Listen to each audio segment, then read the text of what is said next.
Bonjour à tous, bienvenue pour ce webinaire autour du domaine OSPI-Connect du programme CARE, avec un focus plus particulier sur l'appel à projet Alpha. Je vous propose d'attendre encore quelques instants que les derniers participants puissent se connecter et nous allons démarrer d'ici quelques instants.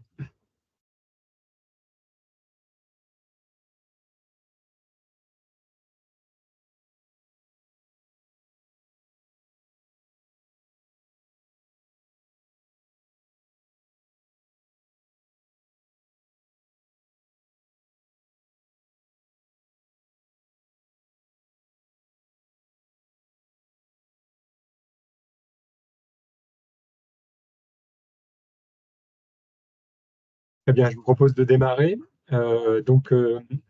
Pour animer ce webinaire aujourd'hui, nous serons deux. Alexandre, qui est ici présent, et moi-même. Mais nous pourrons également compter sur toute la fine équipe de CARE OSPI Connect qui œuvre aussi en coulisses pour répondre aux différentes questions que vous pourrez poser tout au long de ce webinaire. Si on peut bosser sur la diapositive suivante.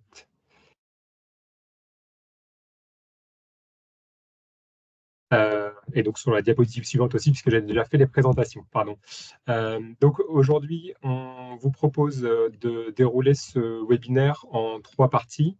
Nous allons tout d'abord faire un rapide rappel du contexte des enjeux du domaine OSPI Connect intégré au programme CARE. Ensuite, évidemment, nous allons faire un focus sur l'appel à projet alpha de ce domaine OSPI Connect et terminer par fournir quelques informations complémentaires pour vous accompagner dans la démarche de candidature. Il s'agit ici en fait donc de vous donner un certain nombre de clés pour bien comprendre quel est l'objectif de cet appel à projet. Donc déjà pour vous aider à y voir plus clair et à valider l'intérêt que vous pourriez porter à cet appel à projet, et le cas échéant, que vous puissiez avoir un maximum d'informations pour que votre candidature puisse se passer dans les meilleures conditions. Alors,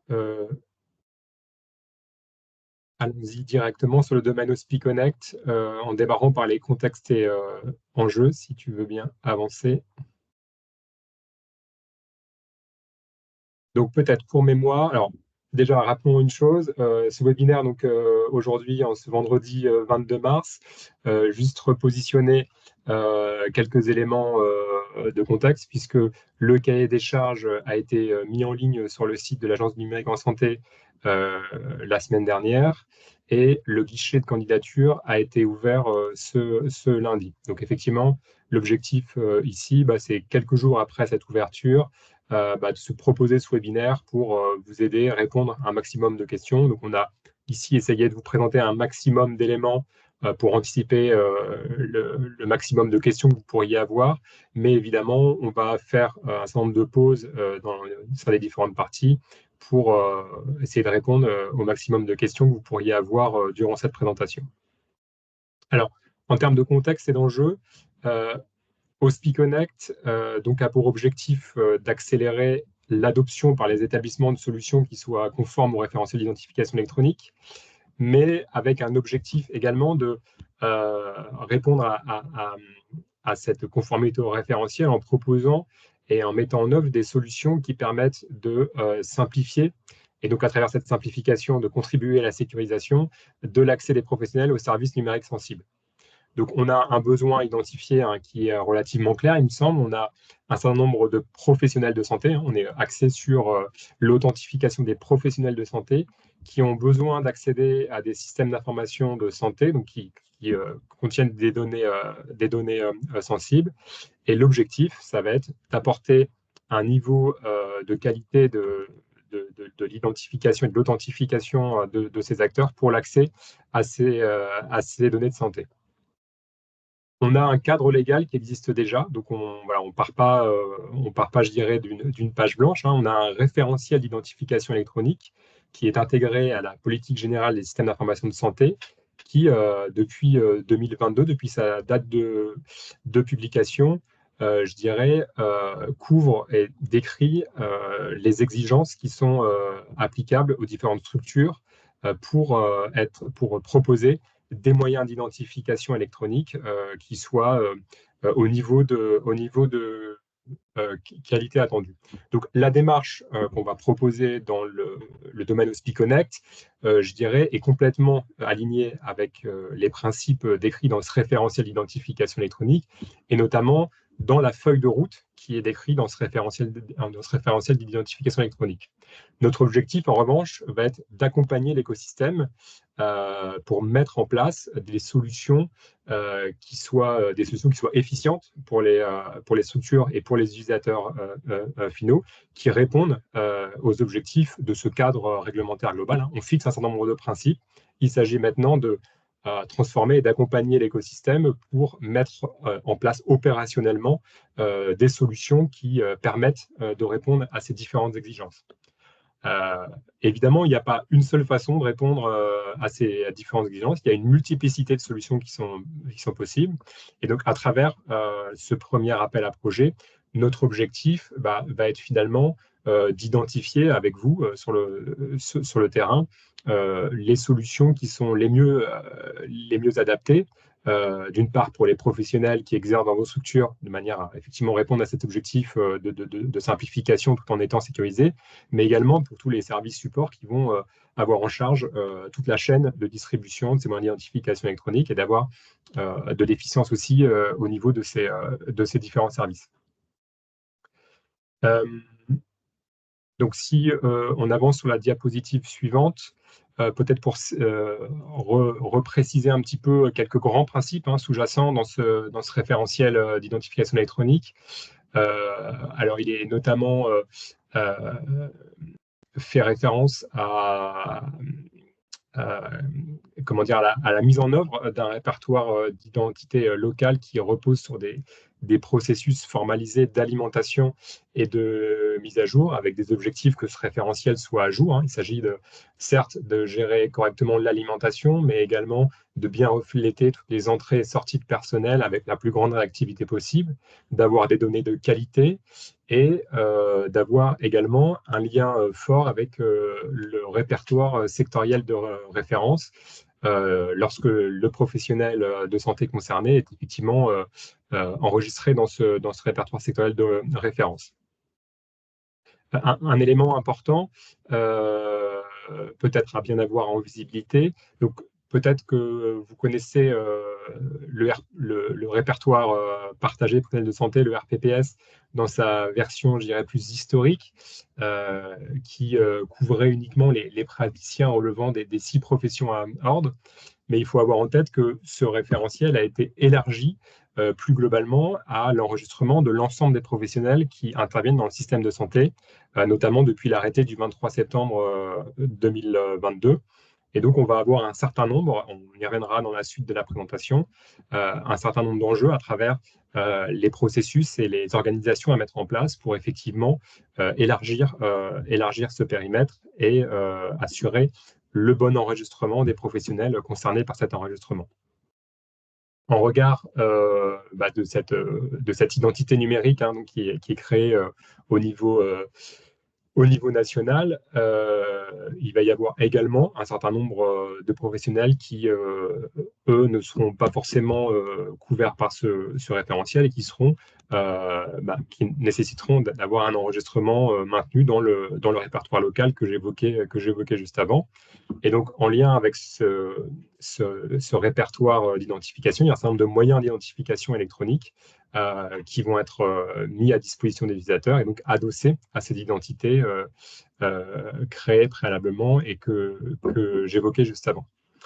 Il est important aussi de noter que le référentiel d'identification électronique déjà encourageait les différents services numériques à se rendre compatibles avec plusieurs moyens d'identification électronique. Donc ça, c'est aussi un élément qui va être intéressant à suivre dans les différents projets, c'est d'envisager une variété de moyens d'identification électronique soit vu entre les différents professionnels, mais même pour un même professionnel, et d'avoir éventuellement plusieurs solutions d'identification électronique, notamment pour assurer une certaine forme de résilience. Et enfin, un élément aussi qui existe et qui est effectivement relaté dans le référentiel d'identification électronique, il y a un certain nombre de solutions logicielles de type Identity and Access Management ou de Single Sign-On, le SSO, qui, qui ont vocation en fait à amener un certain nombre euh, de, de, de simplification et d'amélioration d'ergonomie pour les utilisateurs. Et donc, ça fera également l'objet des différents projets, des attendus de cet appel à projet. Je vous propose d'avancer sur la diapositive suivante. Donc peut-être juste, je l'ai dit dans mon propos introductif, mais juste le repositionner peut-être plus clairement. Hein. Comme je le disais, que le domaine HospiConnect est un domaine qui est intégré au programme CARE et plus spécifiquement dans son axe, dans l'axe 4 du programme CARE relatif à la sécurité opérationnelle, avec un objectif clairement affiché de limiter les risques d'usurpation d'identité numérique des professionnels pour l'accès aux services numériques sensibles. Donc on est en plein dans cette logique-là. Donc axé effectivement sur la sécurité des accès aux données de santé, avoir également en visibilité un certain nombre d'enjeux plus larges, notamment avec tous les usages portés par le Ségur du numérique en santé au travers des enjeux d'accès au dossier médical partagé ou à mon espace santé, qui nécessitent également l'utilisation de moyens d'identification électronique avec un niveau de sécurité qui est renforcé. Pardon. Sur la diapositive suivante, donc on va expliciter aussi un petit peu la démarche globale. Hein. Là, effectivement, on va faire un focus sur la première phase de cette démarche au travers de ce qu'on appelle l'appel à projet alpha. Ce qu'il faut bien avoir en visibilité ici, c'est on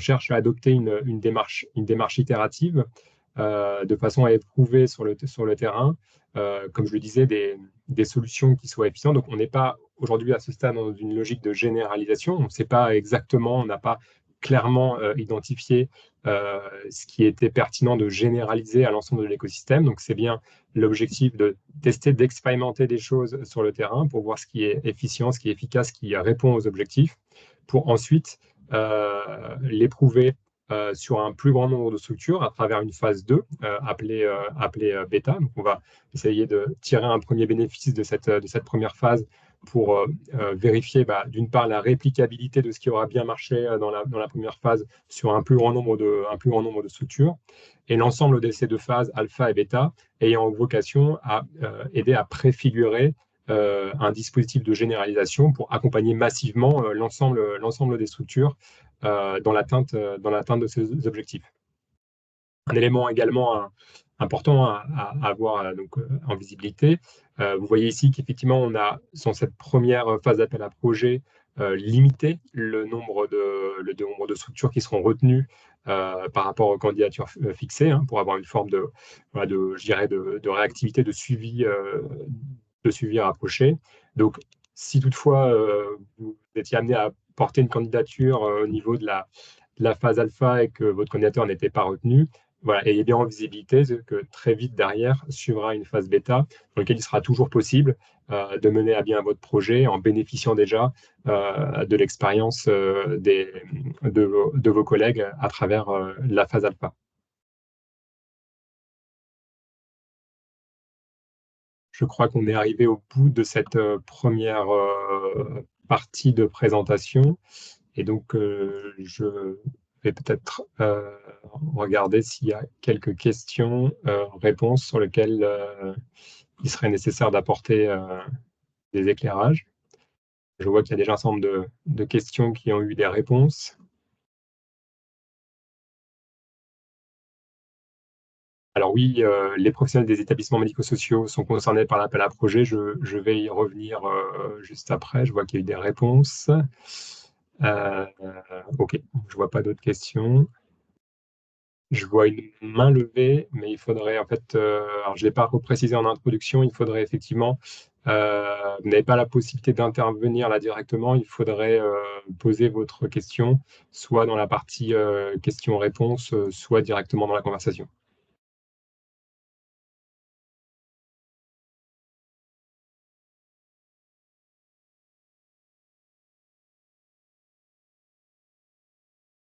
Je vois une sorte de questions auxquelles on va amener des précisions un peu plus tard dans la présentation, donc on va y venir sur effectivement qui décide des candidatures. Euh, le calendrier de la phase bêta, bah, vraisemblablement dans le courant, enfin, voilà, d'ici quelques. C'est pas encore clairement défini, mais en fonction bah, du démarrage des projets, de l'avancement des projets, il faudra effectivement se nourrir de l'avancement des projets. Donc euh, on pense que voilà, d'ici la fin du troisième trimestre, début du quatrième trimestre, on devrait être en capacité de proposer quelque chose, mais ça reste à préciser.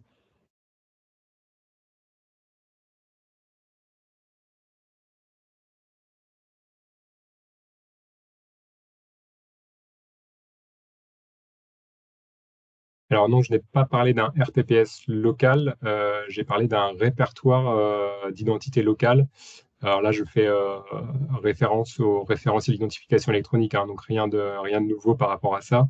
Il y a effectivement un certain nombre il y a une gestion malgré tout locale euh, des identités, des répertoires, je dirais, privés, même si effectivement bah, ces répertoires ont vocation à être synchronisés avec le répertoire national, en tout cas pour les identités numériques qui sont en lien avec des professionnels enregistrés dans ce répertoire national sectoriel.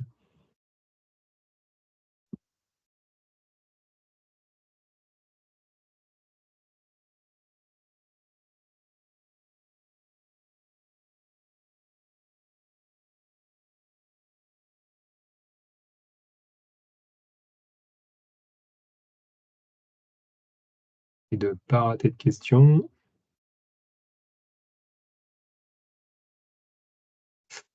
Alors, le non-report de financement vers la phase bêta, c'est simplement pour dire qu'on ne pourra pas financer deux fois le même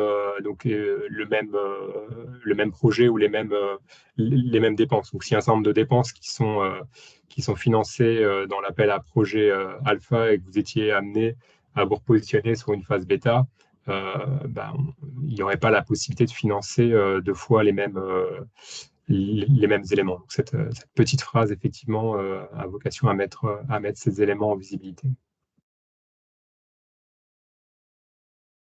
Donc oui, il y aura des subventions allouées pour la phase bêta, mais aujourd'hui, je ne sais pas encore, on n'est pas encore suffisamment cadré pour apporter des précisions là-dessus.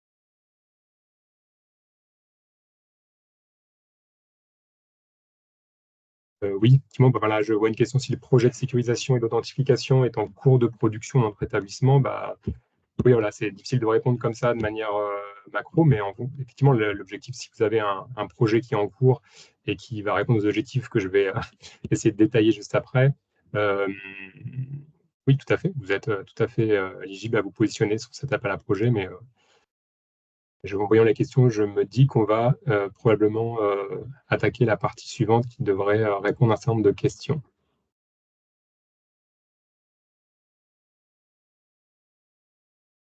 Oui, je vois par une question un peu générale, pour toutes les questions à poser, effectivement, vous avez bien l'adresse ANSCare, votre point de contact pour répondre aux différentes questions que vous pourriez poser.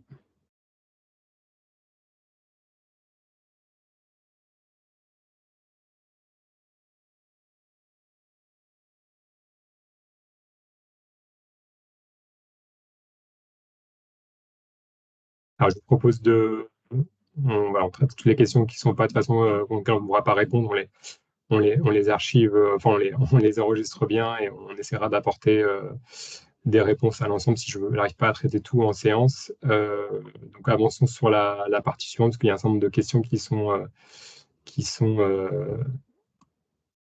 qui sont posées. Ah oui, je vois dans quel délai pensez-vous que cette généralisation sera rendue obligatoire pour toutes les structures? Et cela a-t-il quand même tient une démarche GHT? La feuille de route est déjà là aujourd'hui. Le réglementaire fixe une échéance au 1er janvier 2026. Donc pour l'instant, tous les travaux sont faits dans cette logique-là, hein, d'accompagner l'écosystème dans cette atteinte de cet objectif. Donc aujourd'hui, la, la cible de généralisation est effectivement fixée au 1er janvier 2026. Allez, je vous propose de reprendre le fil et on refera une pause après la partie 2 pour essayer de répondre aux autres questions. Alors maintenant, faisons un petit zoom sur l'appel à projet alpha. Euh, donc sur la diapositive suivante, peut-être juste revoir un petit peu le planning. Donc effectivement, il y a une fenêtre de candidature qui est assez courte, hein, puisque le guichet a été ouvert le 18 mars, avec une fenêtre de candidature jusqu'au 5 avril. À l'issue de cette phase de candidature, donc l'ensemble des dossiers va être analysé par l'équipe CARE Hospiconnect. Et cette analyse, donc pour identifier, valider la conformité des dossiers par rapport aux attendus du cahier des charges, et l'ensemble de cette liste de dossiers conformes, je dirais, va être soumis à un comité d'engagement qui est constitué par des représentants des membres du conseil d'administration de l'Agence du numérique en santé, donc représentants DNS, CNAM, GRAD, ARS, l'ensemble de tous les participants de ce comité, de ce conseil d'administration, pardon. Donc, ce comité va décider des 15 lauréats, enfin, en tout cas, va proposer une liste de lauréats, la directrice de l'Agence du numérique en santé, qui prononcera effectivement la liste définitive des lauréats et qui amènera la dernière phase de la démarche avec la mise en œuvre de conventions entre l'Agence du numérique en santé et les différents lauréats. Ici, ce qui est important de noter, je dirais, c'est l'enjeu dans la sélection, parce qu'effectivement, en fonction du nombre de dossiers qui seront déposés sur la plateforme, il y aura forcément une sélection de dossiers parmi l'ensemble des dossiers conformes. Dans les critères qui seront pris en compte, on va mécaniquement avoir pour démarche d'assurer une certaine représentativité et de la diversité des établissements choisis, hein. On va le rappeler tout à l'heure, mais il y a effectivement l'appel à projet est ouvert aux différentes structures, que ce soit sanitaires, sociales et médico-sociales, privées, publiques. Donc on va forcément avoir une démarche d'ouverture, de représentativité. On va mécaniquement favoriser aussi les candidatures qui vont porter sur les cibles les plus élevées, mais également être attentif à tester la plus grande diversité des moyens d'identification électronique qui seront proposés, des solutions qui seront mis en œuvre. Donc, pour être logique d'expérimenter un maximum de choses.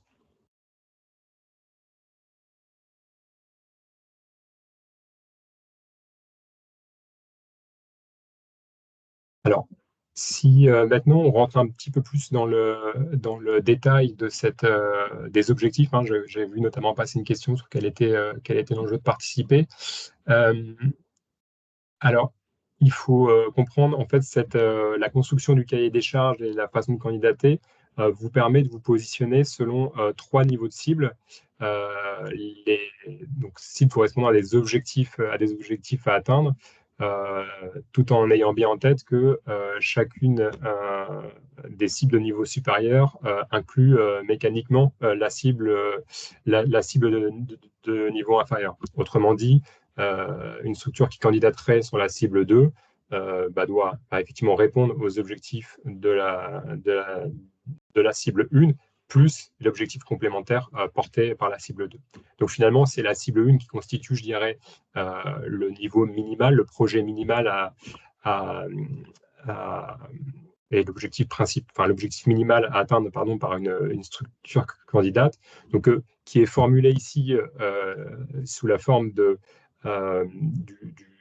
la mise en place et du déploiement d'une authentification à 2 facteurs, donc conforme au référentiel d'identification électronique, c'est utile de le préciser, pour l'accès au dossier patient informatisé ou au dossier usager informatisé, selon le type de structure, et en consultation au dossier médical partagé, et je précise sur un sous-ensemble de personnes. Donc, il ne s'agit pas ici de déployer massivement sur l'ensemble de la structure, mais de sélectionner en fait un panel représentatif des professionnels de santé, des professionnels usagers, je dirais, de services numériques sensibles de vos structures, pour tester un certain nombre de choses avec ce panel d'utilisateurs représentatifs. Donc, il ne s'agit pas d'un projet de déploiement massif au niveau de la structure, mais d'avoir une logique pilote sur un sous-ensemble représentatif. Ça, finalement, c'est, je dirais, l'objectif métier final à atteindre dans le cadre de ces projets. Mais ce qui est sous-jacent et ce qui est important de noter ici, c'est que cette cible va vous permettre je dirais, de travailler, de tester un certain nombre de choses autour des processus et des organisations à mettre en place pour assurer la création et le maintien des identités électroniques dans vos systèmes et la délivrance des moyens d'identification électronique. Donc, par exemple, on va retrouver ce qu'on évoquait dans mon propos introductif, l'enregistrement au RPPS donc, de tous les professionnels concernés, donc encore une fois, du périmètre du projet, dont l'autorité d'enregistrement à ce RPPS est constituée par la structure, l'établissement employeur. Donc, on va y revenir après, on va faire un zoom sur cette partie. Je sais que ce n'est pas forcément très limpide pour tout le monde, mais dans les grandes lignes, voilà, il y a un enjeu autour de toutes les organisations à mettre en place pour assurer l'enregistrement de ces professionnels dans ce répertoire. Il y a également ce qu'on évoquait en propos introductif en lien avec le référentiel d'identification électronique, la façon dont ces professionnels sont également enregistrés dans le répertoire d'identité locale à la structure, selon le principe de dérivation d'identité, de l'identité nationale qu'on évoque en annexe, en annexe du cahier des charges. Donc là aussi, il y a un certain nombre d'organisations, de solutions à mettre en place. On souhaite effectivement creuser un certain nombre de choses avec vous pour voir comment gagner en efficience pour arriver à bénéficier de ces identités, de la qualité de ces identités nationales pour les répercuter dans un répertoire d'identité locale à votre structure. Et puis, dernier point, derrière cette cible 1, en lien avec tout ce que je viens d'évoquer, il y a la définition des processus d'enrôlement et de remise du moyen d'identification électronique. C'est-à-dire qu'une fois qu'on a effectivement créé l'identité électronique, il y a la production et donc la mise à disposition de ce moyen d'identification électronique. Et là aussi, il y a un certain nombre d'éléments intéressants à explorer, notamment vis-à-vis de l'utilisation de moyens d'identification électronique qui soient déjà du niveau de garantie data substantielle.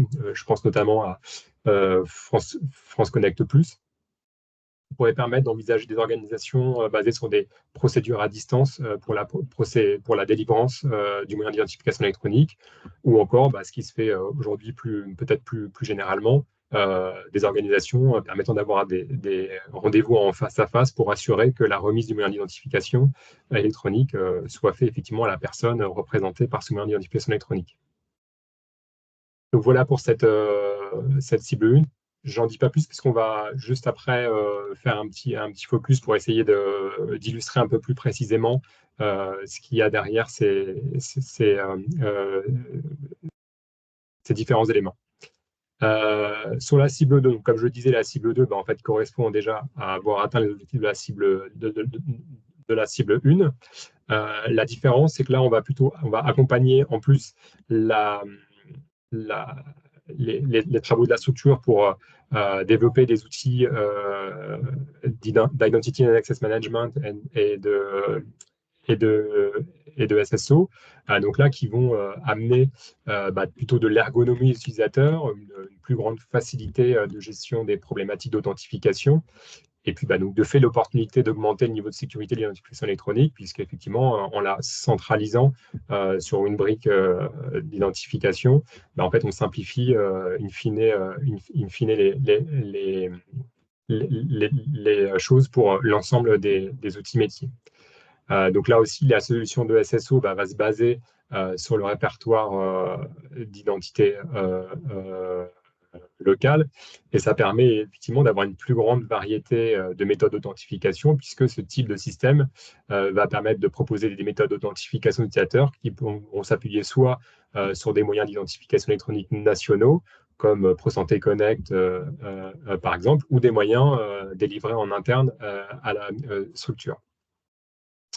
Donc, et de cette façon aussi, dans cette cible-là, la gestion centralisée de l'identification, et puis ça permet de décharger les outils, je dirais les outils métiers de ces problématiques qui vont s'appuyer sur cette brique dont c'est le métier, je dirais, de gérer correctement l'identification des utilisateurs. Et donc là-dessus, un élément aussi important, pardon, que j'ai oublié de préciser, par rapport aux exigences du système de SSO qui sera mis en place dans cette cible 2, il est impératif que la solution soit compatible avec le protocole OpenID Connect, qui est un protocole de référence qui est implémenté, utilisé par ProSanté Connect, par France Connect, par de plus en plus de solutions du marché, et donc ceci de manière à favoriser l'interopérabilité des différents systèmes avec cette brique de SSO.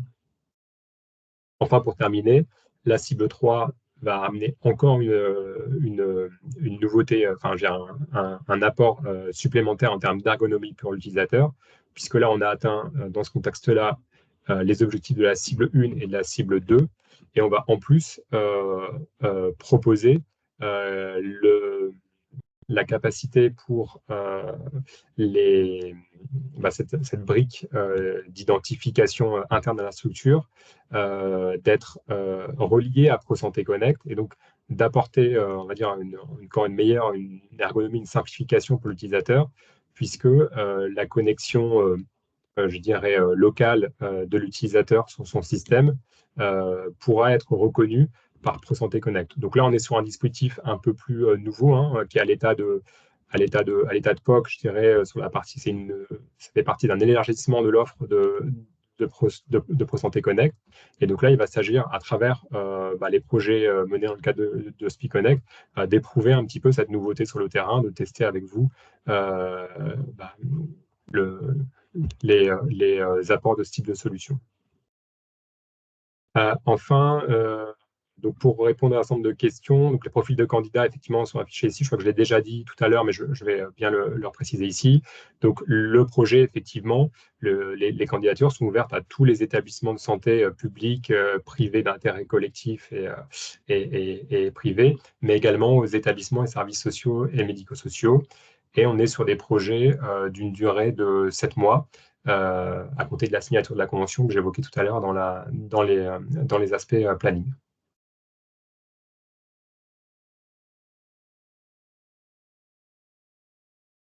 Sans plus attendre, je propose donc comme je le disais, de faire un petit focus. Alors là, je sais qu'il y a un certain nombre d'entre vous, notamment les structures du médico-social, pour lesquelles on va certainement enfoncer des portes ouvertes, puis c'est des choses qui sont déjà, pour la plupart, sur lesquelles vous avez beaucoup travaillé. Par contre, il est vrai en revanche que dans le secteur sanitaire, ce sont des sujets qui n'ont pas été forcément ouverts aujourd'hui. Donc, c'est tout l'enjeu aussi de la démarche SPI-Connect, c'est de tester aussi avec vous les organisations à mettre en place pour que les structures sanitaires, comme c'est déjà aujourd'hui fait dans le médico-social, puissent prendre leur rôle d'autorité d'enregistrement, et donc de mettre en place toutes les mécaniques permettant d'enregistrer les professionnels qui dépendent de leur structure au répertoire PPS. Un élément, avant que je laisse la parole à Alexandre, un élément important pour ce faire, et de manière en tout cas spécifique pour cet appel à projet, c'est ce qu'on va vous dérouler à travers ce processus-là. On va être en capacité de mettre à disposition des cartes type CPS, donc qui seront basées sur cet enregistrement et donc qui porteront l'identifiant national. Donc ça va être un élément aussi intéressant à tester pour un certain nombre de salariés de structures qui aujourd'hui utilisent des cartes qui ne sont pas basées sur un identifiant national. Ça va être aussi l'enjeu de tester les adaptations, des adaptations des organisations pour procéder à l'enregistrement au RPPS de ces professionnels et leur permettre d'obtenir une carte qui soit de fait une carte qui leur est personnelle, qui contient leur identifiant national unique et qui restera pérenne, peu importe leur changement d'exercice dans les différentes structures, et ils conserveront leur numéro d'identifiant national tout au long de leur carrière. Alexandre, je te laisse préciser cela. Au micro.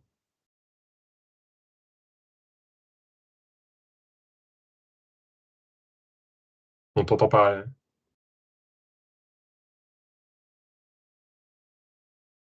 Non,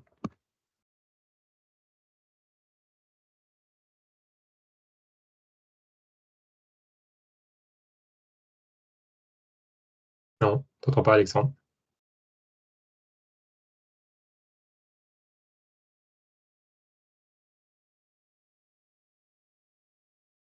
Bon, alors je vais opérer en direct live. Je vais essayer d'assurer la présentation. Donc, on va reprendre un petit peu le déroulé ici. Donc, effectivement, on va se retrouver dans une situation où le professionnel est salarié d'une structure. Donc, dans la situation où, effectivement, ici, il n'a pas encore d'identité. Tu veux refaire un test, Alexandre? Ah, Est-ce ça que y là, est. vous m'entendez? Ouais, C'est bon, vas-y, désolé. vas-y. Parfois, quand je me mets en muet et que je reviens, ça bloque. Du coup, et désolé encore une fois. Donc, ce que disait Florian, c'est qu'on va vous préciser ici le processus d'enregistrement d'un professionnel jusqu'à sa délivrance. On va vous montrer ensuite la démonstration de comment on s'enregistre. Donc, quand un professionnel est embauché dans votre établissement et n'a pas de RPPS et est éligible, et du coup, vous souhaitez à ce qu'il en ait un, il y a deux méthodes pour qu'il en ait et pour qu'il puisse en bénéficier. La première, et c'est cette histoire d'option d'auto-enregistrement, c'est que le professionnel s'auto-enregistre sur sa plateforme, ce qu'on va vous présenter juste après.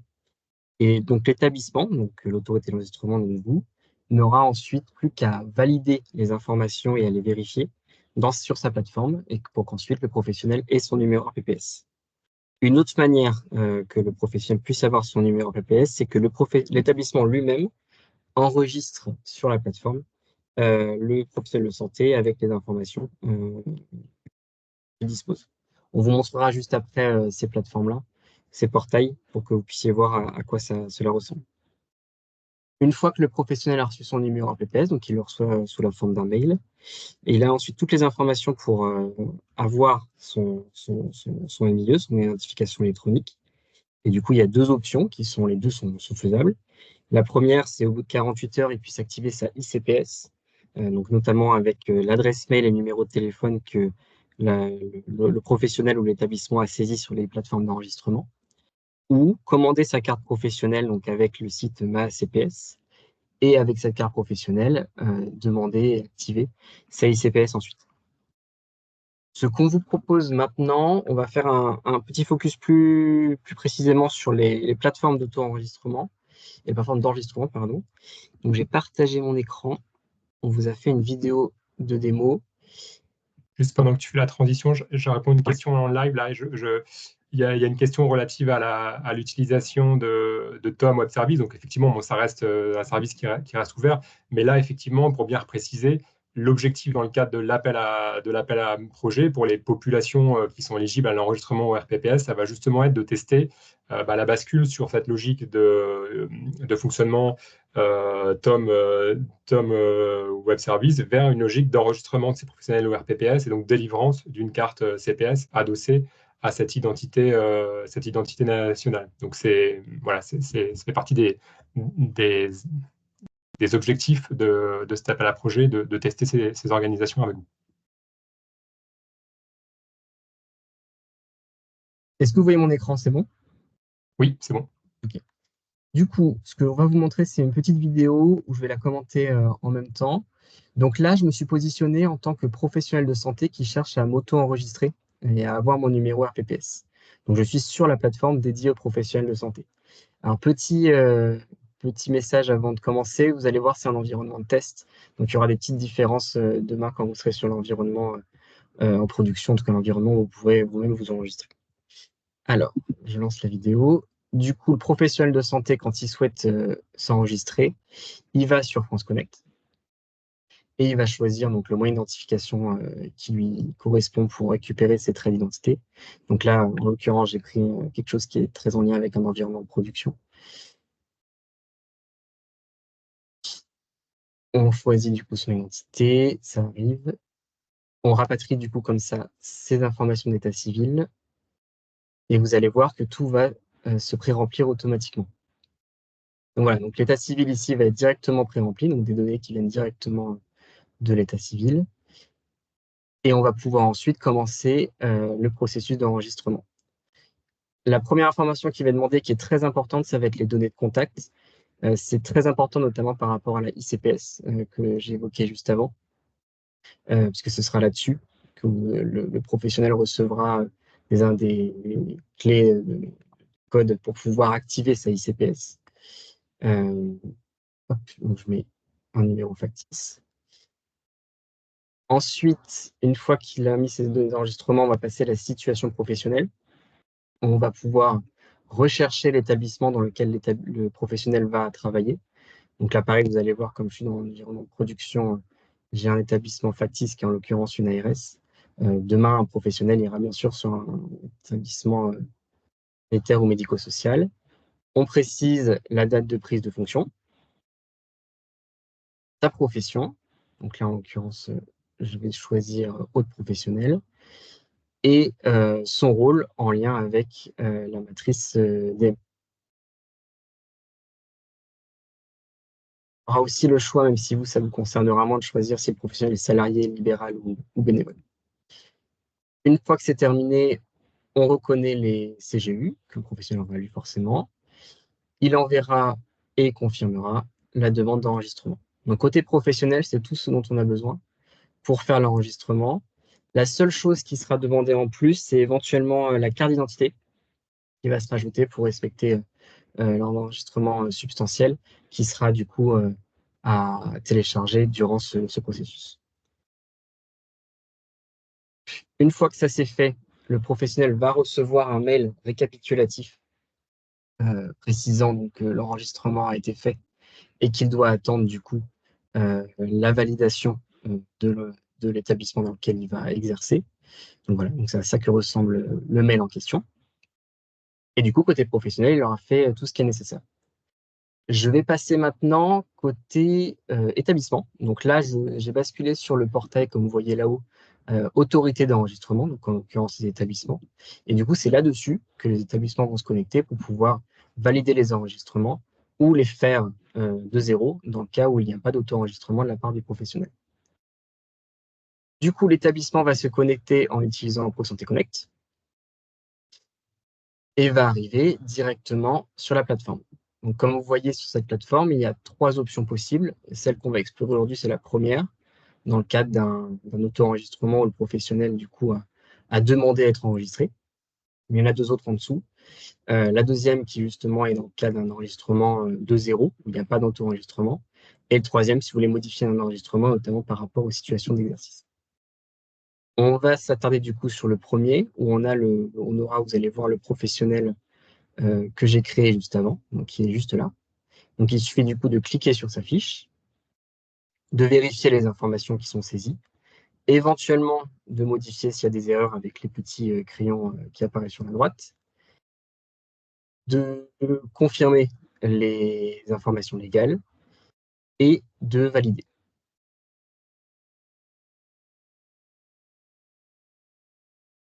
Et côté autorité d'enregistrement, ce seront les étapes à réaliser pour pouvoir valider un enregistrement et du coup demander un numéro PPS pour un professionnel.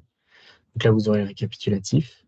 Et une fois que cela est fait, le professionnel recevra de lui-même sur sa boîte mail. Alors, je vais faire une coupure, donc du coup, vous allez voir en 5 minutes, le professionnel reçoit du coup un mail récapitulatif avec, à ce niveau-là, son numéro RPPS. Vous allez voir aussi, dans la deuxième partie du mail, il y a des explications aussi pour le professionnel pour qu'il puisse activer sa ICPS et autres moyens d'identification électronique. Donc voilà que sur la partie enregistrement, si jamais vous avez des questions par rapport à ça, il existe plein de documentation qui existent, notamment par rapport au médico-social. Donc on vous invite à regarder nos pages isanté.gouv sur les RPPS+. Et de toute façon, pour les lauréats, on aura l'occasion de revenir plus dans le détail sur ces sujets-là.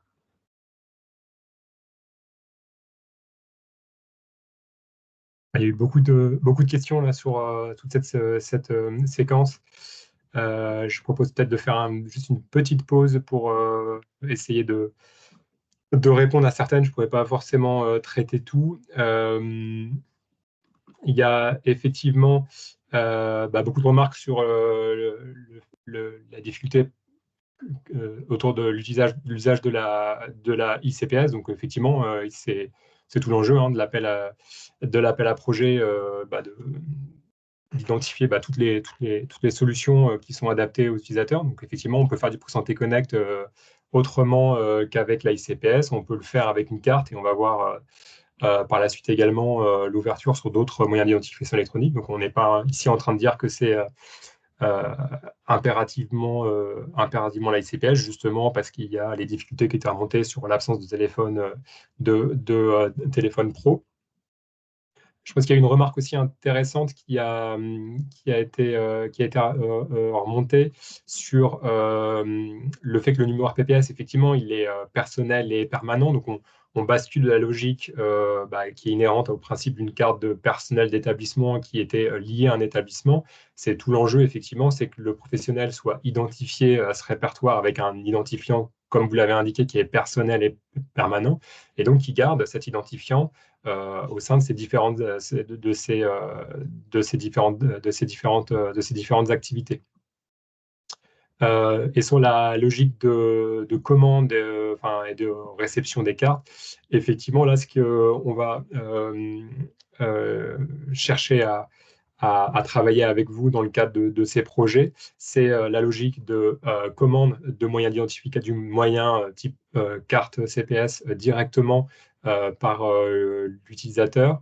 Mais effectivement, la carte sera adressée à la structure qui sera en charge de la remettre aux professionnels. Donc là, c'est un certain nombre de choses qu'on veut tester. J'ai vu un certain nombre de remarques aussi sur effectivement les articulations entre les outils de RH ou d'IAM avec le RPPS. Donc aujourd'hui, il n'y a pas à proprement parler d'API, etc., qui permettent de faire des intégrations fortes. Par contre, effectivement, ça va être l'enjeu de tester, on va dire, les processus métiers et d'alimenter les réflexions autour de mieux qualifier les besoins, justement, pour pouvoir faire évoluer l'offre et amener potentiellement dans cette trajectoire d'évolution de ces différents produits, des intégrations afin de rendre les processus les plus efficients possibles. Il y a un certain nombre de remarques aussi sur la question de l'utilisation d'une messagerie pro ou perso. Donc effectivement, là, dans la logique, en lien avec le propos que on remontait sur le principe d'une carte soit personnelle, effectivement, dans cette étape d'enregistrement, et notamment avec l'auto-enregistrement qui a vocation, ce pré-enregistrement qui a vocation à se faire en amont de la prise de fonction dans la structure, l'idée, effectivement, c'est plutôt d'y associer une adresse personnelle pour pouvoir activer ce moyen d'identification, je dirais, en amont de la prise de fonction.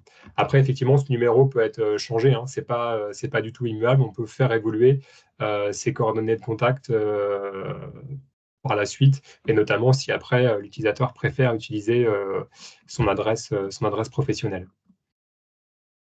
Mais avec effectivement la contrainte de bien penser à mettre à jour ces données lorsque effectivement le professionnel change de structure d'exercice, puisqu'il faut que son adresse reste pérenne.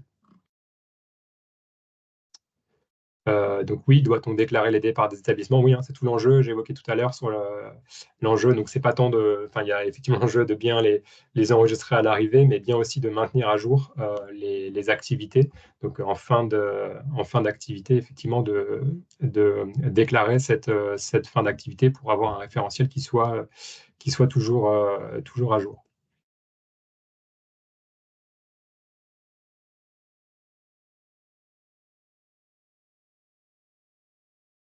Oui, bah, les catégories de professionnels qui peuvent avoir un RPPS, hein, effectivement, c'est comme je l'ai rappelé en introduction, c'est tous les professionnels qui concourent à la. J'ai plus le texte de référence exact, mais tous les professionnels qui concourent à la prise en charge, des soins, enfin des patients en règle générale.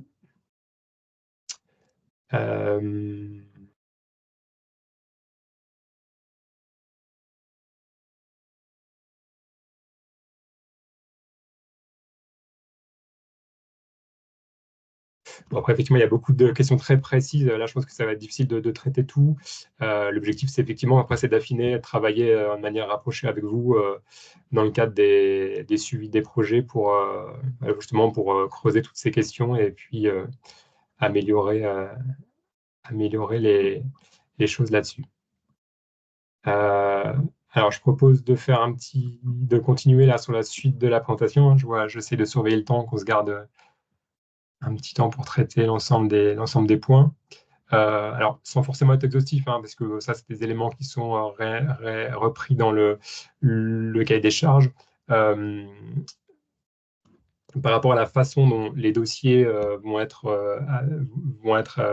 analysés, voilà, sur les focus, hein, sur les critères, la façon dont on va évaluer les différents dossiers et qui vont entrer aussi en ligne de compte dans ces critères de sélection et d'atteinte des objectifs. Effectivement, il faut, in fine, arriver à utiliser un moyen d'identification, enfin, des moyens d'identification qui soient conformes au référentiel d'identification électronique, mais on y reviendra un petit peu après sur la diapositive suivante. Peut-être zoomer donc, sur ce qu'on vient d'évoquer, hein, la bonne gestion de l'enregistrement RPPS de tous les professionnels concernés. C'est effectivement ce qu'Alexandre vient de vous présenter. Donc, il y a un processus type qui existe et voilà, on vous a présenté rapidement à quoi ça pouvait ressembler. Mais effectivement, ça nécessite un certain nombre d'adaptations de vos organisations, notamment une articulation avec les services RH de vos structures. Il y a plusieurs façons d'envisager les choses et donc ça va être intéressant d'avoir des propositions de valeur sur ces différentes organisations qui peuvent être mises en place et de travailler sur toute la partie également déclinaison, donc ce qu'on a appelé dans le cahier des charges la dérivation d'identité, hein, de voir comment on arrive à capitaliser sur cette identité nationale de référence pour finalement alimenter aussi de manière la plus efficiente possible le référentiel d'identité locale. Un élément aussi également intéressant, qui va retenir notre attention, c'est, comme je le disais, dans la sélection du panel de professionnels concernés par le projet pilote que vous allez présenter. Effectivement, il y a une importance à ce qu'il y a une bonne représentativité des différents utilisateurs de services numériques sensibles. L'enjeu, c'est pas de le faire avec la catégorie, forcément que la catégorie qui marche bien, voilà, et d'être le plus exhaustif possible, justement, pour qu'on puisse identifier les points de difficulté et qu'on puisse essayer, au détour de ces projets, d'y apporter des solutions. Voilà, dans les grandes lignes, ce qu'on voulait vous remettre en visibilité sur on va dire les points un petit peu clés de votre candidature. Justement, peut-être pour répondre à un certain nombre de questions. Donc, au-delà, effectivement, de rappeler que les moyens d'identification électronique utilisés doivent effectivement euh, répondre au référentiel d'identification électronique. Donc, vous connaissez, j'imagine déjà les grands principes. On a effectivement l'ensemble des moyens d'identification électronique proposés par ProSanté Connect, que sont la CPS, l'AICPS, mais également un certain nombre de nouveautés. Il y a aussi une évolution de l'offre de services côté ProSanté Connect, puisque il y a des nouveautés qui arrivent, puisque ProSanté Connect va accepter aussi, en plus de la CPS et de la CPS, des clés de sécurité FIDO qui seront activables par l'utilisateur, en tout cas associé à ProSanté Connect, par l'intermédiaire d'un MIE qui est déjà ProSanté Connect, donc la ICPS ou la CPS. Donc ça permet d'envisager aussi des organisations où, effectivement, là où l'usage du téléphone au jour le jour peut être contraignant, voilà, ça crée un intermédiaire. On a toujours besoin d'utiliser le téléphone une fois et la SCPS pour activer cette clé FIDO, mais ensuite on peut utiliser cette clé FIDO dans les usages courants. Et puis, il y a aussi un ensemble dans le RIE, la possibilité aussi pour les structures d'auto-homologuer leurs propres moyens d'identification électronique, donc notamment ceux qui seront associés à leurs identités locales. Et donc, bon, à ce titre-là, voilà, il y a un ensemble de possibilités, hein. Donc, à titre d'exemple, mais sans être exhaustif, on va retrouver un certain nombre d'éléments, en tout cas de solutions dans les échanges qu'on a pu avoir, mais voilà, qui ne sont pas forcément, c'est pas une liste, c'est pas une liste finie. Donc, on va retrouver effectivement tous les projets s'appuyant sur des cartes à puces. Donc, certes, la CPS qui est, on va dire, la plus connue, mais il peut y avoir également des structures proposant des projets avec des cartes à puces autres que la CPS. On va avoir aussi un certain intérêt à suivre des expérimentations qui vont capitaliser sur un certain nombre de standards, et enfin, en tout cas de standards qui sont déjà implémentés dans la carte CPS ou qui vont bientôt l'être implémentés. C'est notamment le cas du standard FIDO 2. Donc, c'est un standard qui va arriver, en tout cas, la prochaine génération de cartes CPS va embarquer cette technologie FIDO 2. Et donc, on peut d'ores et déjà anticiper des organisations qui capitaliseraient sur l'exploitation de ce standard, donc qui serait exploitable aussi bien dans les cartes CPS fournies aux utilisateurs bénéficiant de ce moyen d'identification électronique, mais qui pourrait être exploité par d'autres utilisateurs qui ne seraient pas dans le périmètre de la CPS. Et donc, vu de la structure, effectivement, on utiliserait un standard qui serait commun. Et il y a un certain nombre de réflexions aussi qui sont menées autour de l'utilisation du standard MyFair-Desfire, qui est également un standard qui est d'ores et déjà existant dans la carte CPS actuelle et qui sera maintenu dans la future génération de cartes CPS. Et donc, il peut être aussi intéressant d'avoir des projets qui exploitent un petit peu ces différents standards pour proposer déjà des solutions, des moyens d'identification électronique qui soient variés dans les différentes structures.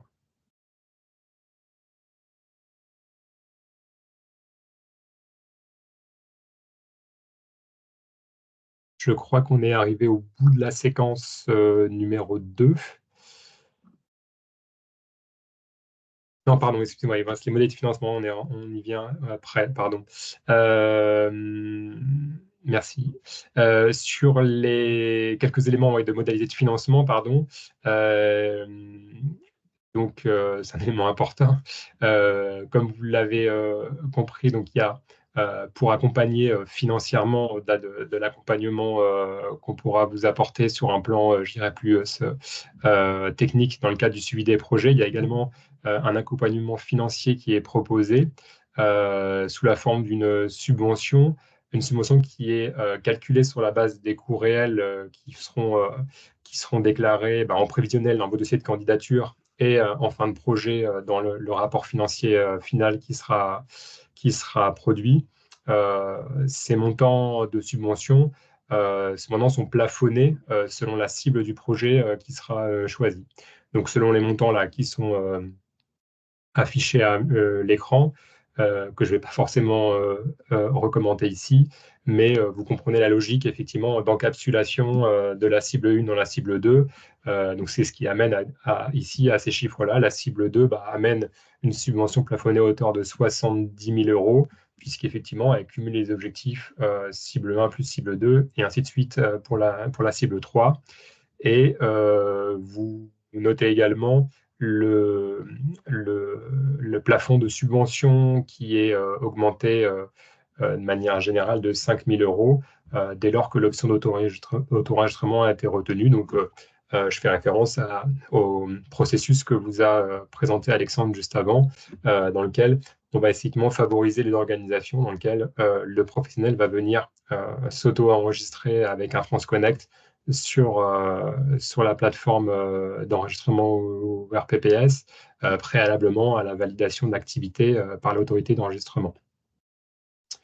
Vous avez ici l'ensemble voilà, l'ensemble des éléments relatifs au montant des subventions. Ces subventions étant versées à la fin du projet en une seule fois. Donc, il n'y a pas de logique d'amorçage. On est effectivement sur un financement en fin de projet à l'atteinte de l'objectif.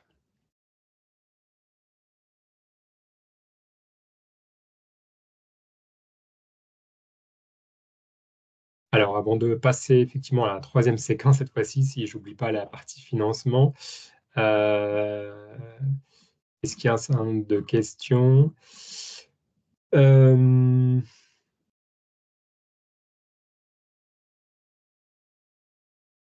Alors, non, je vois qu'il y a pas mal de questions sur les cartes de service CPE. Alors, effectivement, il y a peut-être une confusion qui est faite avec la CPS V4. Alors, c'est pas la CPS V4 qui amène euh, des sujets de fin des cartes de service ou autres.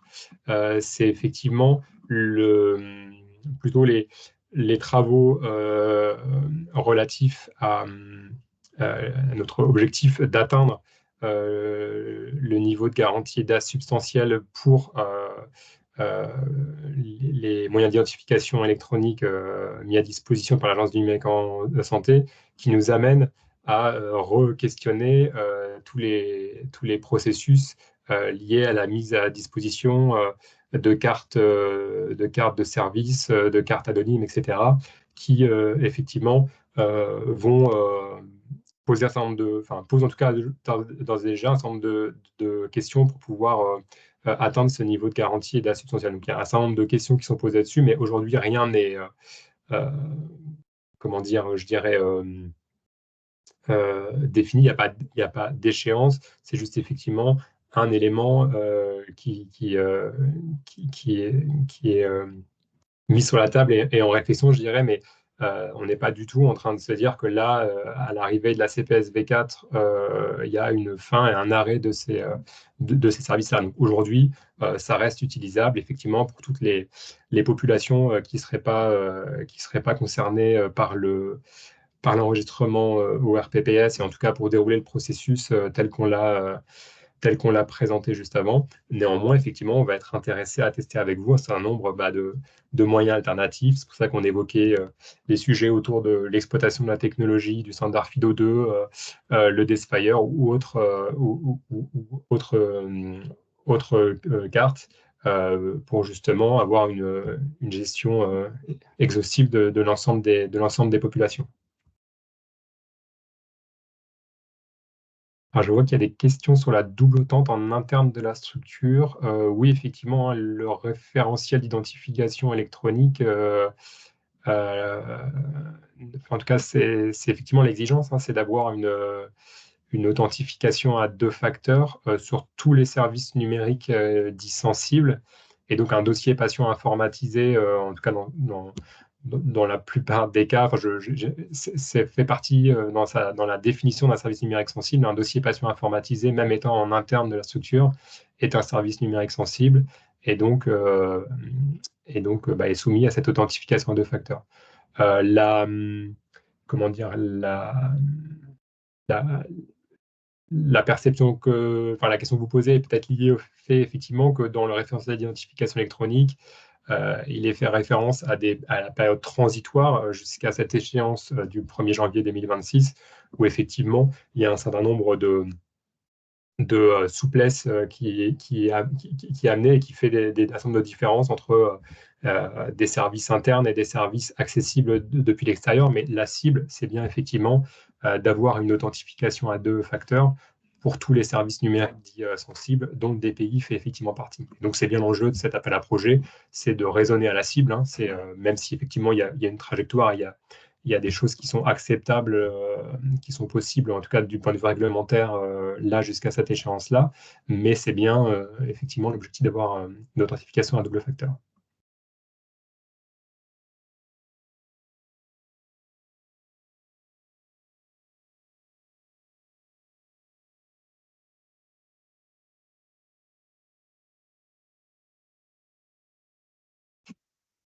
Oui, bah alors je vois, pardon, excuse-moi, je vois la question sur les API pour accéder au RPPS, faire des mises à jour, etc. Aujourd'hui, effectivement, elles n'existent pas. Je ne peux pas vous dire, là, effectivement, on a besoin de travailler avec les candidats qui sont retenus sur les processus et voilà, d'avoir une expression besoin métier qui soit claire, qu'on puisse proposer effectivement un certain nombre de choses par rapport à ça. Et ça pourrait effectivement, voilà, aujourd'hui, enfin, il n'y a pas de porte fermée, ça pourrait effectivement faire l'objet d'objectifs supplémentaires qui seraient portés par l'appel à projet bêta, mais c'est un petit peu tôt pour vous dire clairement ce qu'il en sera à ce moment-là.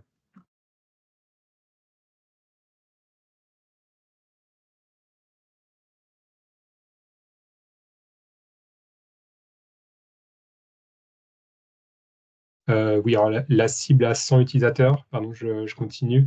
Oui, alors effectivement, comme je l'ai indiqué, il ne s'agit pas de déployer massivement sur votre structure ces différentes choses, d'avoir une logique projet, mais effectivement, on a mis un quota minimum de 100 utilisateurs pour constituer ce panel d'utilisateurs représentatifs.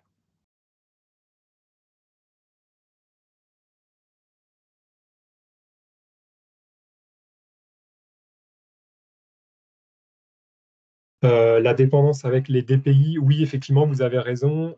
J'ai insisté tout à l'heure sur la compatibilité de la solution de SSO avec le standard OpenID Connect. Ça nécessite effectivement au regard que la solution de dossier de DPI ou de DUI qui soit en gare accepte et soit compatible avec ce standard OpenID Connect. Ça fait partie des enjeux. En tout cas, c'est un entrant nécessaire pour pouvoir candidater sur la cible 2, je dirais un petit peu en avance de phase, puisque c'est une exigence qui, euh,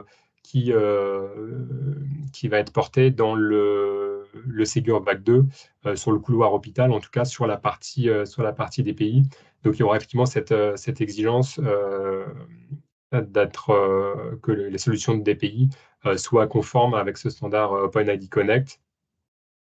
Voilà, donc ça fait partie effectivement tout à fait il y a une interdépendance par rapport à ça.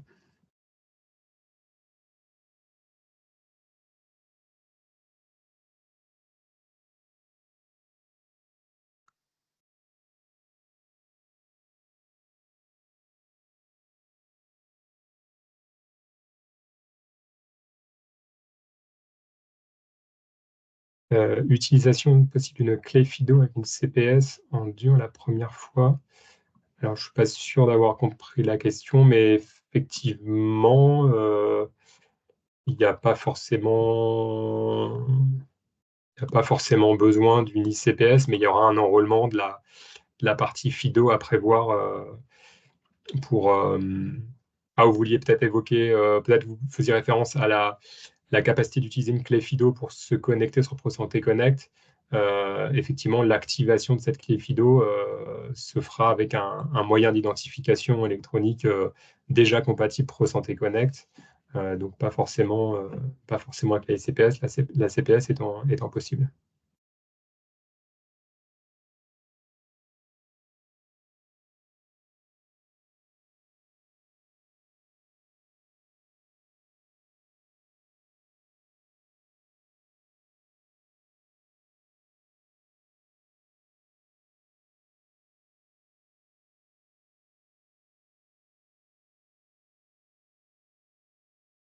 Ouais, j'avais une question qui revient souvent sur oui, un établissement qui déploie des cartes CPS peut effectivement candidater. Ce qu'il faut bien avoir en visibilité, c'est ce qu'on a essayé de vous présenter là dans le processus et le zoom qu'on a fait. C'est quand même le repositionnement, l'objectif de travailler sur ces mécaniques d'enregistrement des professionnels concernés au RPPS pour leur délivrer, donc non pas une CPE telle qu'on peut les connaître majoritairement aujourd'hui en structure sanitaire, mais de leur permettre d'obtenir une carte, je dirais, qui s'apparente plus à une CPS, dans le sens où elle est générée sur un identifiant national. Donc, tout dépend effectivement du projet, mais il y a pas d'incompatibilité par rapport à ça. Vous pouvez tout à fait réserver une partie de votre projet à tester des mécaniques, des organisations particulières pour répondre effectivement et atteindre les objectifs et les cibles décrites dans la partie Speak Connect.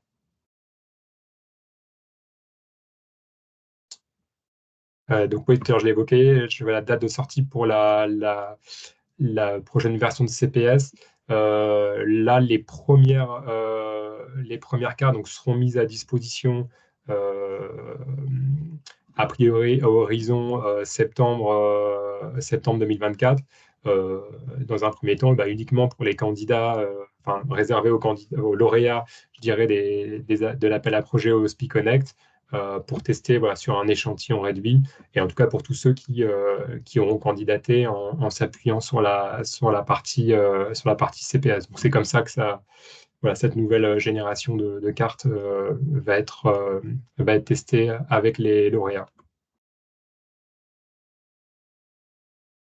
Florian, Oui, je vois qu'il reste 15 minutes, peut-être qu'on peut oui, faire la troisième partie. Et oui, si les tu as raison, questions merci. qui manquent, on répondra, on les mettra dans la FAQ par rapport au Oui, speaker. tout à fait, merci pour le timing, tu as raison.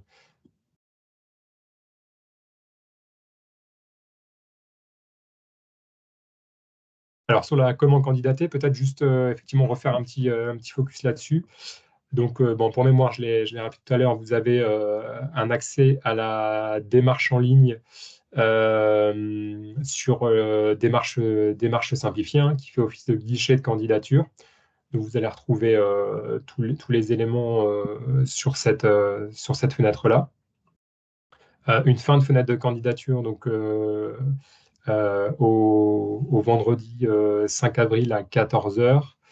Et donc, de manière estimative, une sélection des lauréats à horizon fin avril, voilà, selon la quantité de dossiers à analyser derrière. Et donc, ce qui nous permet d'envisager une phase de signature des conventions et bien démarrage des projets courant mai. Ce que vous allez retrouver dans ce dossier de candidature, donc au-delà, je dirais, des questions qui sont directement portées par le formulaire démarche simplifiée, vous allez retrouver un certain nombre de questions qui vont vous amener à adjoindre des pièces complémentaires. Ces pièces complémentaires étant décrites dans un cadre de réponse qui est aussi téléchargeable sur démarche simplifiée et qui vous guide un petit peu dans la façon de présenter votre réponse, notamment sur des aspects éléments de planning ou je dirais, de nature de construction des projets avec les différents profils qui seront mis à contribution pour la réalisation de ces projets. D'ailleurs, j'en profite pour juste le rappeler. Vous avez normalement ceux qui avaient déjà démarré la démarche avant jeudi, vous avez normalement tous reçu un message d'information parce qu'effectivement, ce cadre de réponse n'avait pas été ajouté au formulaire. Donc, normalement, ça a été rectifié et vous avez tous reçu une notification vous indiquant que voilà, que ce cadre de réponse avait été ajouté parce qu'effectivement, il était manquant. Nous nous excusons pour ce petit raté. Il y a effectivement également un certain nombre d'annexes administratives et financières qui sont également attendues dans le cadre de cette candidature, notamment les éléments de budget prévisionnel tels que je les ai rapidement évoqués tout à l'heure. Donc, si on fait peut-être un petit peu le focus sur quelques-unes de ces pièces, donc là, on vous a mis voilà, une illustration, mais je pense qu'il n'y a rien de très complexe dans le formulaire de candidature qui est qui est assez standard. Peut-être simplement faire un petit focus sur une des pièces jointes, enfin une des annexes qui vous est demandé de remplir, l'annexe relative à la description des MIE actuels et cibles. Donc, si on zoome sur ce document, vous allez retrouver en ligne finalement les différentes catégories de professions. Alors, en tout cas, celles qu'on a identifiées, ce n'est pas forcément exhaustif. Donc, vous avez la possibilité de compléter le document pour décrire d'éventuelles autres professions qui n'auraient pas été positionnées d'entrée de jeu dans le document. Donc, il est ouvert derrière. Et donc là, vous allez retrouver un document en deux parties. La partie verte qui va vous permettre finalement de décrire de là où vous partez, donc par rapport au périmètre de la population de pilotes, de professionnels qui vont concerner le pilote, vous allez décrire les différents types de professionnels et les moyens d'identification qu'ils utilisent. Et donc là, vous allez retrouver, notamment au travers des colonnes E et F, des listes qui vont permettre alors comme c'est effectivement assez, il y a une multiplicité, c'est décrit en deux listes finalement pour préciser voilà quel moyen d'utilisation électronique, enfin, moyen d'identification électronique à utiliser. Donc bon, des fois, quand c'est login mot de passe, effectivement, c'est un petit peu redondant, mais il y a des combinaisons où effectivement, quand vous allez utiliser une carte, vous allez dire une carte CPS, mais vous allez préciser est-ce que vous faites de la carte CPS pour faire du Pro Santé Connect ou de la carte CPS pour de l'authentification directe en utilisant la puce de la carte CPS. Voilà, c'est ce qui explique le découpage en deux colonnes. De même, pour les accès au DMP, vous allez trouver les mêmes logiques. Vous allez préciser aujourd'hui s'il y a des accès au DMP, selon quels moyens ils sont faits, voilà, les modes d'authentification. Et donc, l'intérêt, c'est dans la partie, je dirais, plus saumon, de décrire la cible que vous allez atteindre. Donc, par exemple, vous avez des utilisateurs qui partent d'une logique login mot de passe et l'objectif à la fin du projet, ça va être de décrire la façon dont vous souhaitez, le moyen d'identification que vous souhaitez leur mettre à disposition et comment ils vont se connecter à la fois alors DPI ou DUI, hein, on n'a pas précisé là, DPI ou DUI, il faut le comprendre comme ça, et pour accéder au DMP. Voilà, j'espère qu'en tout cas, cette petite précision permettra de répondre aux éventuelles questions que vous auriez pu avoir sur ce sujet. Finalement, pour terminer, en termes d'accompagnement, une fois que, si toutefois votre dossier est sélectionné et que donc vous êtes retenu dans le cadre du projet, Donc, l'objectif, comme je disais, au-delà de l'accompagnement financier, c'est aussi de vous apporter un espèce de suivi de projet en proximité, hein, parce on a matière à apprendre de part et d'autre, nous, de bénéficier de vos retours terrain et aussi de tirer de la matière des difficultés que vous avez rencontrées, mais également de pouvoir aussi vous aider à mener à bien votre projet en amont de la réactivité derrière.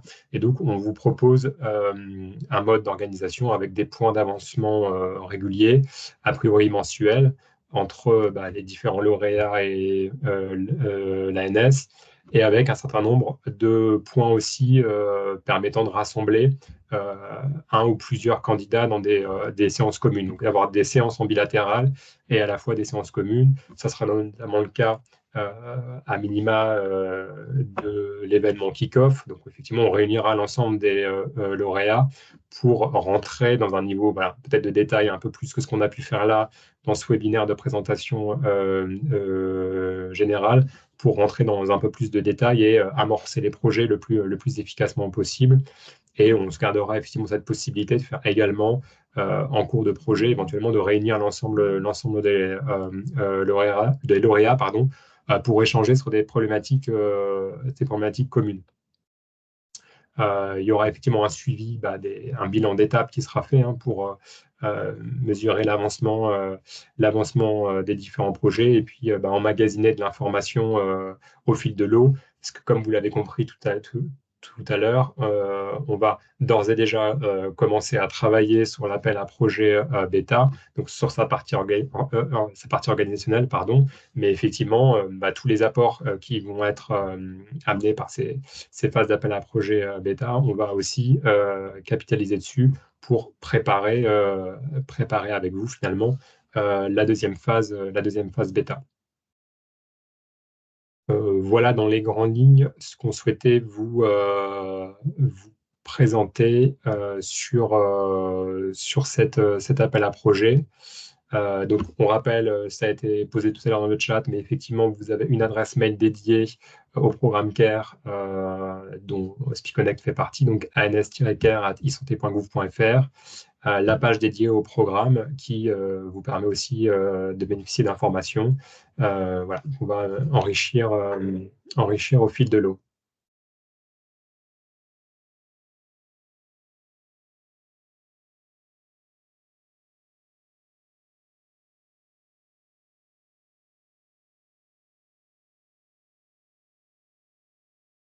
Je vois qu'il y a encore pas mal de questions, mais qui sont peut-être très précises ou sur des contextes particuliers. J'essaye d'identifier s'il y a des questions peut-être d'ordre plus général pour essayer de voir ce qui concerne. Ouais, alors il y a une question, effectivement, vous posez la question cible 2 sur alpha et en cible 3 sur bêta. C'est une question intéressante. C'est aujourd'hui, en fait, il n'y aura pas forcément cible 1, 2 et 3 sur bêta, hein. C'est ce que je disais aujourd'hui.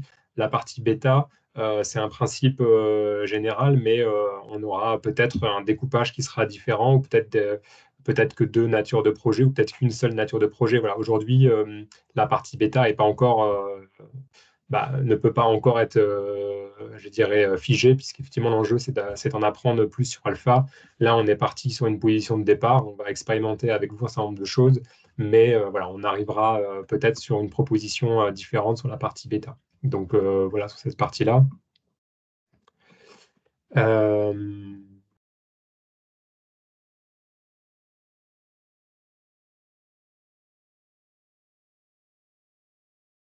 Ouais, la candidature, effectivement, elle se fait au niveau du finesse juridique. Enfin, elle se fait pour un établissement donné. Après, effectivement, ça n'empêche pas d'avoir des projets qui concernent plusieurs finesses géographiques au sein d'un même finesse juridique. Et le cas échéant, vous pouvez effectivement préciser les différentes structures qui seront impactés dans le projet. Mais la contractualisation, effectivement, se fera avec un finesse juridique.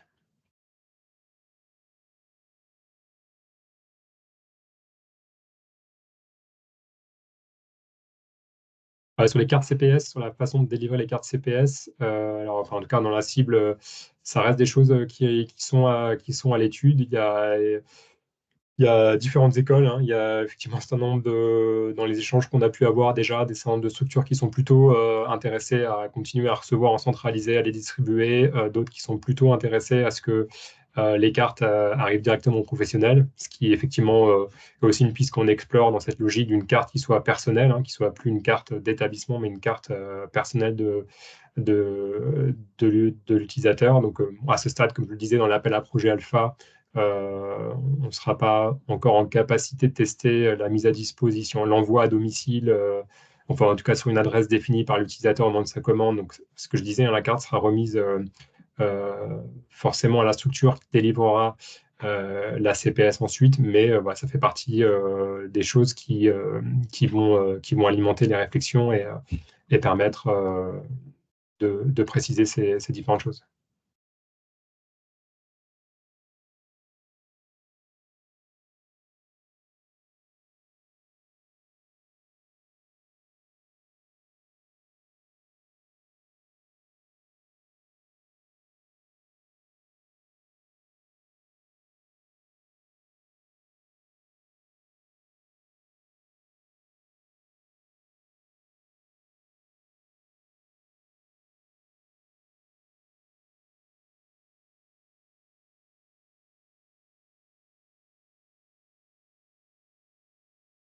Ok, bah il nous reste encore 2 minutes. J'essaye de. Pardon, hein, je déroule un peu les questions au fil de l'eau. Je ne sais pas s'il y a. euh, Oui, effectivement, bah, si l'établissement n'a pas 100 utilisateurs sur toutes les. Effectivement, vous ne pourrez pas candidater par rapport à la règle des 100 utilisateurs.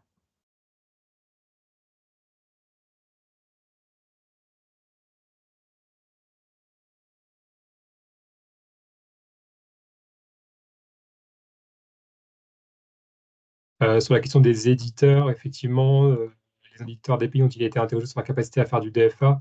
Bah, vous l'avez compris, en fait, là, l'objectif finalement en cible, c'est plutôt d'aller vers une cible visant à ce que ce ne soit pas les DPI qui portent directement l'authentification DFA, mais plutôt qui investissent dans le développement des connecteurs OpenID Connect pour finalement faire faire de la délégation de l'authentification à une brique centralisée. Donc, c'est ce qui est porté déjà à partir de la cible 2.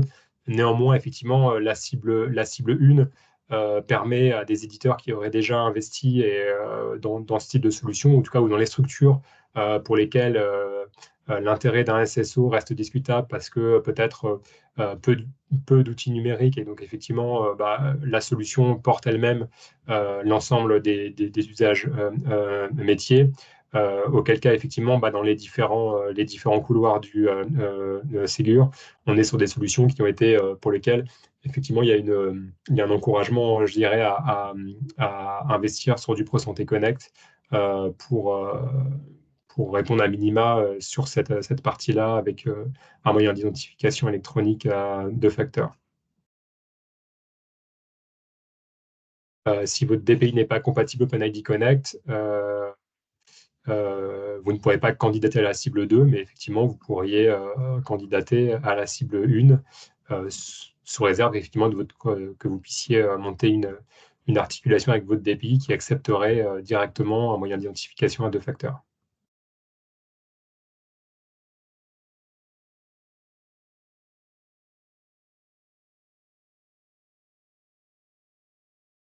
C'est moi sûr que quand je réponds pas à la question, quand j'ai répondu à la question et que je vois que la réponse a été apportée, c'est la même, donc ça me rassure.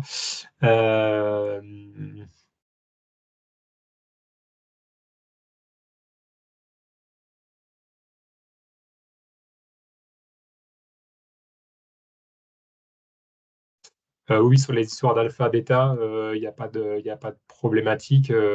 Même, enfin, une même structure pourrait potentiellement candidater en alpha et recandidater en bêta, modulo ce qu'on évoquait sur la partie financement en amont, c'est qu'effectivement, on sera vigilant, on ne pourra pas refinancer des éléments qui auraient déjà été financés sur la phase alpha.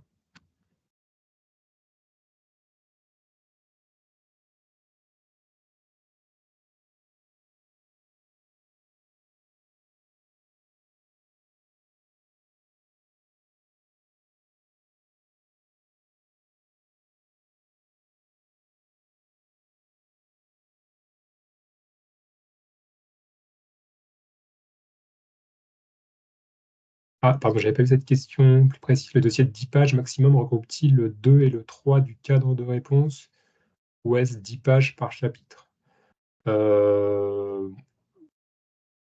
L'idée, c'était d'avoir effectivement plutôt de l'ordre de 5 pages pour le 2, 5 pages pour le 3. C'était effectivement dans son ensemble. C'était les annexes, enfin globalement les pièces libres qui étaient sur 10 pages. Après, on n'est pas à la page près, c'était de matérialiser le principe de quelque chose qui soit assez synthétique. Voilà. Lien de la démarche, bah, je pense qu'on va vous le remettre, on l'a peut-être déjà remis dans le chat. Oui, super, merci.